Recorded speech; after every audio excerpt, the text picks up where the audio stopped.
Monsieur Mbaye. Il était là au cours précédent. Il nous revient aujourd'hui pour la suite de son cours sur le moteur asynchrone. Je pense que c'est bien ça, triphasé. Merci beaucoup pour la précision. Voilà. Merci. Je commence par laver les mains, comme la dernière fois. Je précise également que ces mains-là, je ne les ai pas donnés à mon ami Mas. J'ai juste dit bonjour. Voilà, donc, très chers élèves, dans l'étude du moteur asynchrone triphasé, la dernière fois, nous avions vu jusqu'au glissement. Alors, ceci nous permet d'aborder aujourd'hui l'avant-dernière étape qui est le bilan énergétique. Donc, au grand 4, nous allons voir le bilan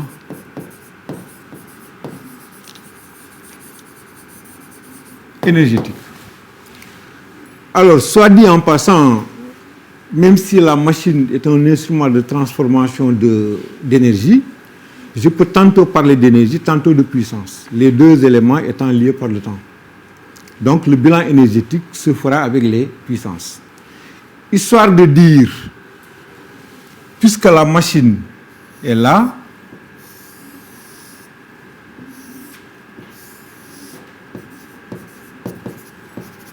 ça c'est le symbole de moteur asynchrone triphasé. Quelle est la valeur de la puissance qui a été absorbée par la machine?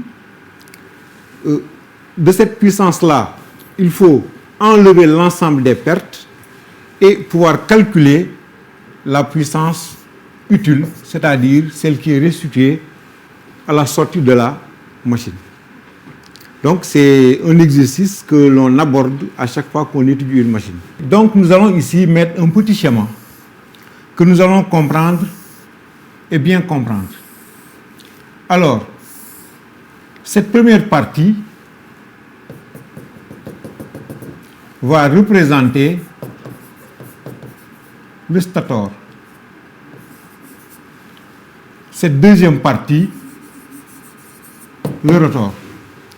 Et là, il est très facile de comprendre que la puissance est encaissée au niveau du stator sous forme électrique, mais qu'elle est restituée au niveau du rotor sous forme mécanique. Donc nous allons aller très vite, parce que là, ce n'est pas très difficile à comprendre. Donc nous allons mettre le masse, ça c'est le symbole de moteur asynchrone triphasé, absorbe PA. Pour la puissance absorbée, nous avons juste besoin, puisque le moteur est alimenté sur 3 phases, vous l'avez déjà vu en classe de première, chers élèves, nous prendrons simplement la tension entre phases qui est très facile à mesurer. Et le courant en ligne également, qui est le courant qui est à l'extérieur, qui est très facile également à mesurer. Donc le masse absorbe PA.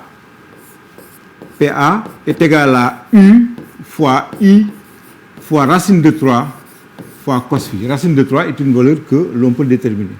Cos phi, c'est le facteur de puissance de la machine qui est toujours donné par le constructeur. Donc voilà ce que le moteur asynchrone absorbe. Maintenant, cette puissance-là, PA, est absorbée ici, égale U, I, racine de 3, cos phi.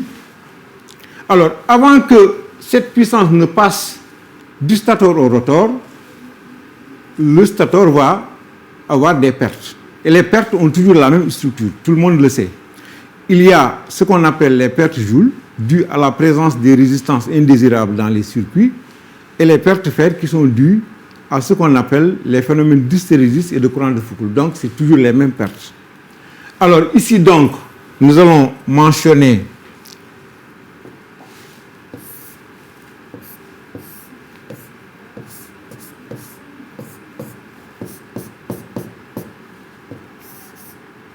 paire au niveau du stator. Ces pertes sont notées perte fer statoriques, on suppose qu'elles sont données. Après, tout à l'heure, dans l'essai à vide, on va voir comment on les détermine. Donc, au niveau du stator, il faut enlever PFS, les pertes ferrostatoriques. Et PGS, ce sont les pertes joules statoriques. Ces pertes-là, on peut bien les calculer. Il nous faut soit connaître la résistance d'un enroulement, c'est des exercices que vous faites en triphasé. Si vous connaissez la résistance d'un enroulement, il faut compléter par le couplage. Alors, si on connaît la résistance d'un enroulement, on a PGS égale soit 3 fois RI au carré si c'est un couplage étoile, parce qu'il s'agit de prendre la résistance R1 et de voir la puissance qu'elle absorbe et de multiplier par 3. Je fais la précision pour la raison suivante, c'est que ce sera R fois I au carré seulement si nous sommes en couplage triangle. C'est qu'entre le courant triangle et le courant étoile, le courant qui passe dans les enroulements, il y a un rapport de racine de 3. Et si on élève au carré, le 3 s'en va. Donc attention, là il s'agit bien de la puissance perdue par effet joule au total au niveau du stator. Maintenant, si on ne connaît pas la résistance d'un enroulement, mais qu'on connaît la résistance mesurée entre deux phases, on n'a plus besoin même du couplage. En ce moment-là, on a R fois I au carré multiplié par 3 demi, R fois I au carré fois 3 demi. Ici, quel que soit le couplage, alors, il est important de préciser que la R est la résistance d'un enroulement et que grand R est la résistance entre phases. Voilà, entre deux phases au moins. Voilà, maintenant, il y a certains ouvrages où ils vont appeler la résistance d'un enroulement par grand R et la résistance en phase par petit r. Attention, ça c'est les Russes qui le font en général. Mais ne vous y trompez pas, il est très facile de faire l'exercice. Voilà, donc voilà les pertes joules statoriques. Donc ici il y a PJS. PJS. Alors, une fois qu'on enlève les pertes ferrostatoriques et les pertes joules statoriques, la puissance est en phase maintenant de devenir mécanique et va être transmise au rotor. Donc ici, on va mentionner, ici, donc on va mentionner et transmet au rotor. Cette puissance-là, on va la noter PTR. C, chers élèves, comme vous le voyez, ce sera PA moins PFS plus PJS. Mais c'est aussi une puissance mécanique.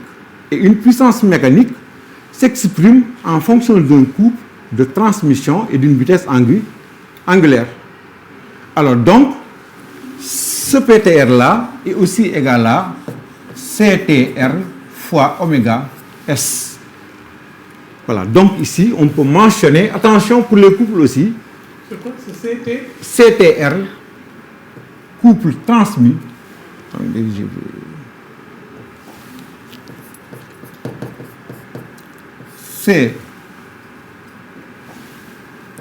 CTR, couple transmis, fois oméga S.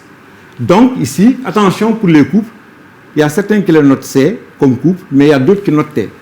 Voilà. Ici, nous notons C. Donc ici, on a PTR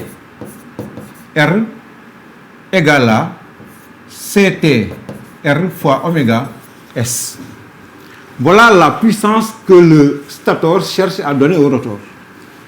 Mais le rotor va lui dire, écoute-moi bien, tu veux me transmettre une puissance mécanique. Voilà. Avec le couple de transmission, je n'ai pas de problème. Je prends sous ton couple de transmission. Mais moi, rappelle-toi que je ne tourne pas à la même vitesse que toi. Conséquence, moi, je prendrai CTR, mais fois oméga R, mon oméga à moi. Parce que je ne peux pas tourner à la même vitesse que toi. Ici, on voit aisément que entre ces deux puissances-là, il y a une différence. Cette différence est perdue par effet Joule au niveau du rotor et à cause du glissement. Cette différence s'appelle esternote PJ-R. Donc, on va mentionner que la transmission de puissance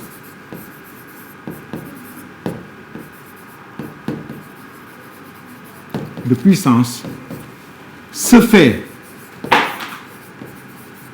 sous le même couple, mais avec une perte de vitesse. Voilà, donc le rotor reçoit PE.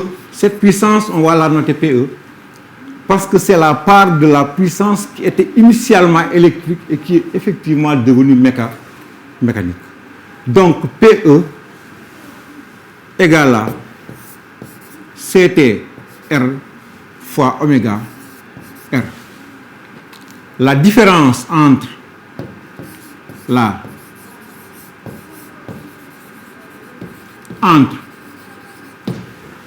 PTR et PE est perdue par effet Joule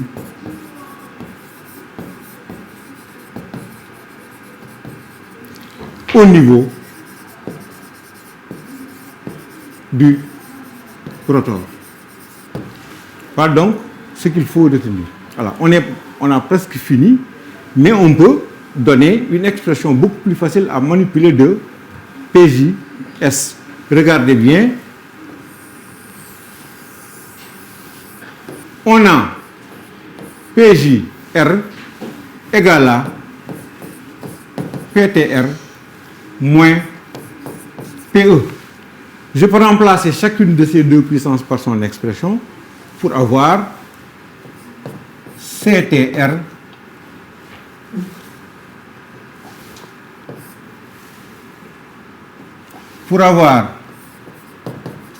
fois oméga S moins CTR fois oméga R. Voilà, et là on peut mettre, chers élèves, ici tout le monde voit que CTR étant un terme commun, on peut le mettre en facteur. Ça donne donc PJR égale CTR facteur de oméga S moins oméga R. Or, dans l'expression du glissement, on peut reprendre l'expression du glissement, on verra que oméga S moins oméga R égale G fois oméga S. Ça donne donc PJR égale CTR fois G fois oméga S. Et en jouant sur les propriétés de la multiplication, la commutativité et la distributivité notamment, on va voir que ici, on n'a rien d'autre que G fois CTR fois oméga S. Or, CTR fois oméga S n'est rien d'autre que la puissance transmise. Donc, on a une formule extrêmement importante, PJR plutôt,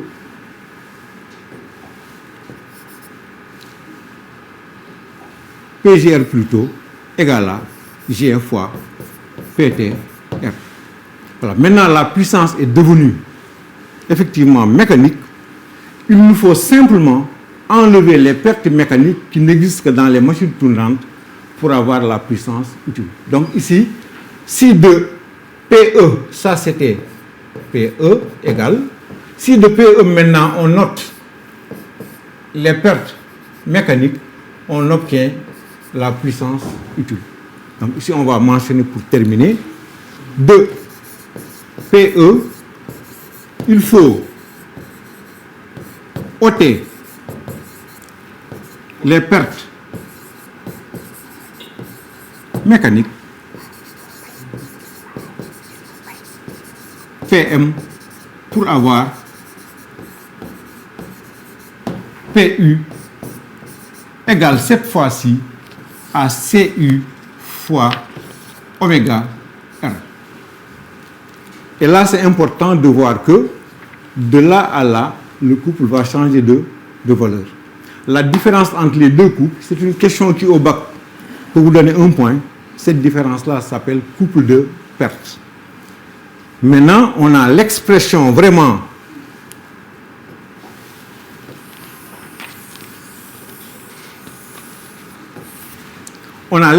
du rendement, le rendement,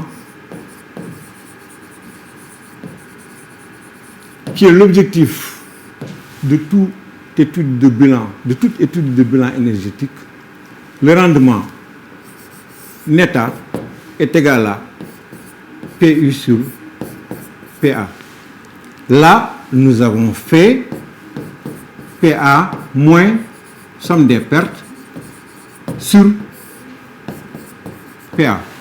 Ce qui donne PA moins, ici j'ouvre la parenthèse, il y a PFS plus PJS plus PJR plus PM, le tout sur PA.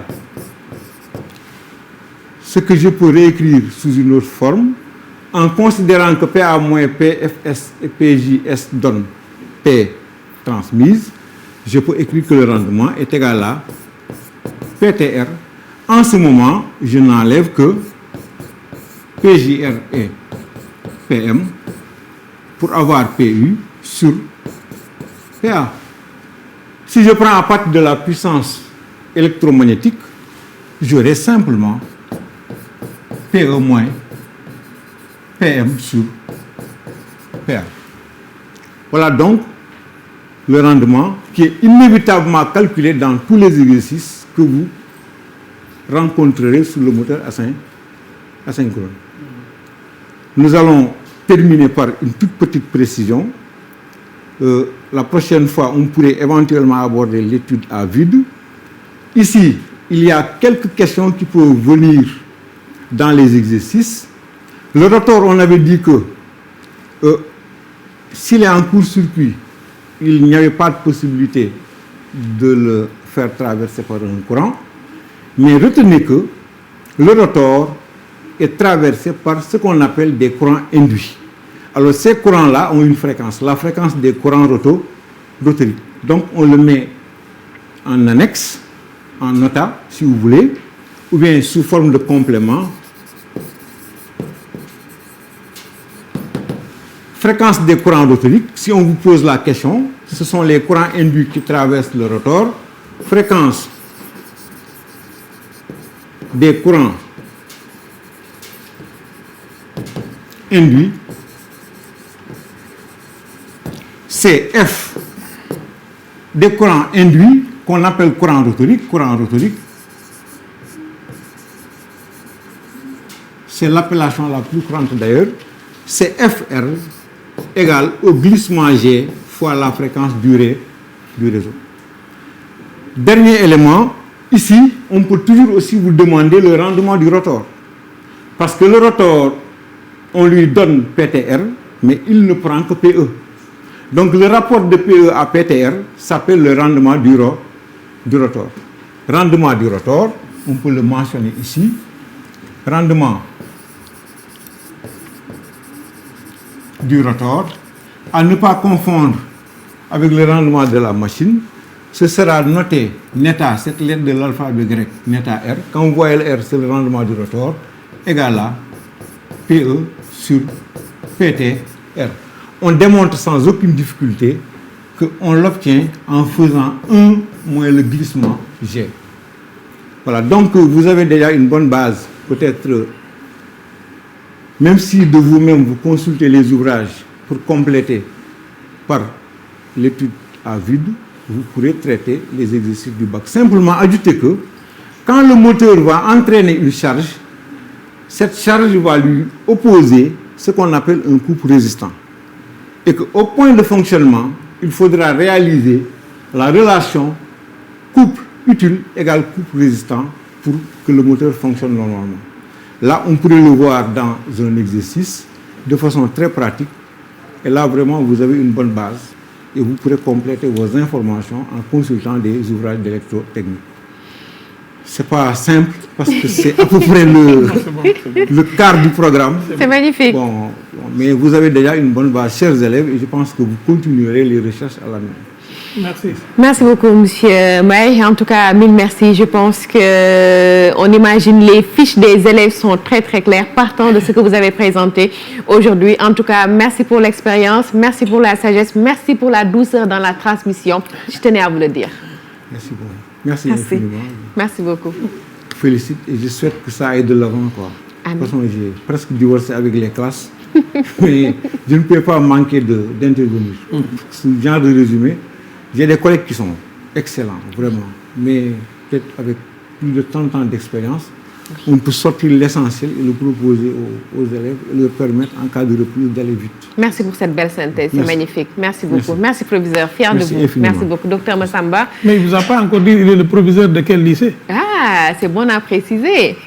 Bon, du plus grand lycée et du point de vue du nombre, on dit même de l'Afrique. 9500 élèves qui va du CAP, pour ceux qui se sont arrêtés à la classe de CM2, jusqu'au BTS, Bac plus 2 ans. Et qui, depuis au moins que Dieu nous a mis à la tête, est toujours premier au concours général. Pardon. En tout cas, a toujours le plus grand nombre de prix au concours général. Parce que maintenant, il est défendu de faire un classement. Exactement. Mais bon, moi, je connais bien l'histoire. Vous parlez bien du lycée Limamoulaye, on imagine, vous n'avez pas besoin de le citer. Nous avons l'honneur de recevoir, monsieur le proviseur, vous pouvez regagner votre fauteuil, mais nous avons l'honneur que le proviseur du lycée Seydina Limamoulaye vienne participer à l'effort de guerre, comme l'a dit mon petit frère Djité. Et j'en profite pour saluer tous les inspecteurs des impôts et domaines et remercier tous les chefs d'établissement. Tous les chefs d'établissement, je ne vous citerai pas, mais ils tenaient à venir donner le soutien des chefs d'établissement à la salle des professeurs. Nous n'avons plus besoin d'arguments parce que nous avons le directeur de la formation de la communication, nous avons maintenant, et nous l'avons depuis le début, le soutien des chefs d'établissement. Ils nous ont dit le soutien ne nous suffit pas. Nous allons venir nous-mêmes faire cours pour encourager les collègues à venir soutenir ce projet-là, parce que dans la vie, il y a deux choses. Ceux qui écrivent l'histoire et ceux qui commentent l'action de ceux qui écrivent l'histoire. Ce ne sont pas les historiens. Les historiens écrivent l'histoire. Mais il s'agit de ceux qui sont dans l'action et de ceux qui observent l'action et qui disent que l'action n'aurait pas dû se faire. Mais moi, je préfère être à la place du stator et du rotor plutôt que d'être à la place de la perte jaune. Merci beaucoup, docteur Massamba. En tout cas, merci beaucoup et bien des choses aux enseignants, aux élèves du lycée Limamoulaye et pensez à tous les élèves du Sénégal. En tout cas, merci beaucoup. Merci de nous accompagner depuis le début. Je le dis encore, vous faites notre force, vous faites notre courage. En tout cas, mille merci. Merci de vous réveiller tôt le matin, de nous accompagner dans la salle des professeurs de la télévision.